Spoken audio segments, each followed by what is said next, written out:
పవన్ కళ్యాణ్ పై Harirama Jogayya fire అయ్యారు. పొత్తు ధర్మం ప్రకారం సీట్లు కేటాయింపు జరగలేదన్నారు. ఒకరెవటం మరొకరు దేహి అని పుచ్చుకోవటం పొత్తు ధర్మం అనిపించుకోదన్నారు హరిరామ జోగయ్య.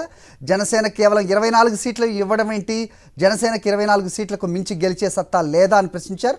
జనసేన పరిస్థితి అంత హీనంగా ఉందా, ఏ ప్రాతిపదికన సీట్ల పంపకం చేశారని మండిపడ్డారు. ఈ మేరకు లేఖ విడుదల చేశారు హరిరామ జోగయ్య. ఇదే అంశంపై మరిన్ని అప్డేట్స్ మా కరెస్పాండెంట్ స్వామినాయుడు మరిన్ని వివరాలు ఇస్తారు. స్వామినాయుడు, చెప్పండి. హరిరామ జోగయ్య రాస్తున్న మరో లేఖ ప్రస్తుతం చర్చనీయాంశంగా మారింది. సో ఏంటి అంటే, కేవలం 24 స్థానాల్లో తప్ప గెలవలేరా అని సూటిగా ప్రశ్నించారు. దీనికి సమాధానం ఆశించడం అతి అవుతుందా, ఏం చెప్తారు? అప్డేట్ చెప్పండి. అది తెలుగుదేశం పార్టీ జనసేన సీట్ల పంపకం మీద మాజీ మంత్రి హరిరామ జోగయ్య పవన్ కళ్యాణ్ కు బహిరంగ లేఖ రాశారు. ఈ లేఖలో పవన్ కళ్యాణ్ మీద ఆయన ఫైర్ అయ్యారు. తెలుగుదేశం పార్టీ జనసేన పొత్తులో భాగంగా 24 సీట్లను అలాగే 3 ఎంపీ స్థానాలను జనసేన తీసుకోవడం ఏంటంటూ కూడా ప్రశ్నించారు.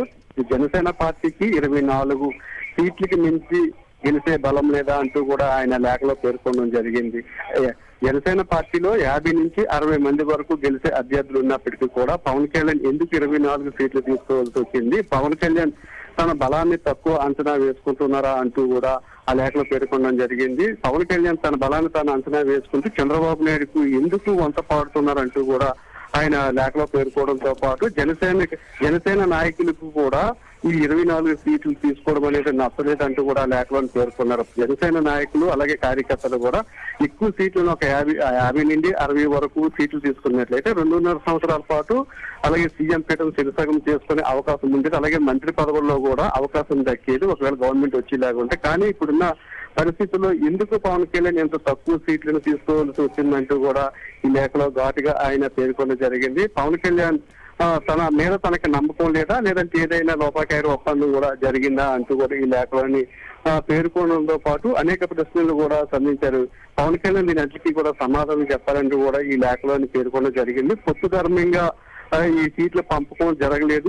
ఈ పొత్తును కూడా జనసేన నాయకులు కూడా అంగీకరించే పరిస్థితి కూడా లేదు. ఒకరు ఇవ్వడం ఏంటి, మరొకరు దేహి అని తీసుకోవడం ఏంటని కూడా పేర్కొన్నారు. మొత్తంగా సీట్ల పంపకం అనేది ఇటు జనసేన పార్టీలో గానీ అటు కాపుల్లో గానీ పెద్ద ఎత్తున దుమారం రేపుతుంది. పవన్ కళ్యాణ్ 60 నుంచి 70 సీట్ల వరకు తీసుకుంటారని ఆశించారు. 10 వరకు ఎంపీ సీట్లు కూడా తీసుకుంటారని భావించారు. కానీ పవన్ కళ్యాణ్ మాత్రం ఎక్కడా అటువంటి పరిస్థితి లేకుండా కేవలం 24 సీట్లకే పరిమితమయ్యారు. 3 ఎంపీ స్థానాలకే తలూపారు. దీని మీద పవన్ కళ్యాణ్ అధికారంలోకి వస్తే ఏదైనా ఉపయోగపడుతుంది, లేదంటే అభిమానుల కోరిక మేరకు 2.5 సంవత్సరాలు సీఎం గా అవుతారు, అలాగే ఎక్కువ మంత్రి పదవులు తీసుకునే అవకాశం ఉంటుంది. అటువంటి అవకాశం లేకుండా కేవలం 24 సీట్లు 3 ఎంపీలకి స్థానాలకి పరిమితం కావడం వల్ల దాని ఎటువంటి ప్రయోజనం కూడా ఏదైనా అభిప్రాయం అయితే సర్వత్రా వ్యక్తమవుతుంది. దీనిలో భాగంగా హరిరామ జోగయ్య ఈ రోజు లేఖ రాశారు. ఆ లేఖకి పవన్ కళ్యాణ్ ఎలాగే స్పందిస్తారని చూడాల్సి ఉంది. గతంలో కూడా అనేక సందర్భాల్లో అనేక మంది కాపు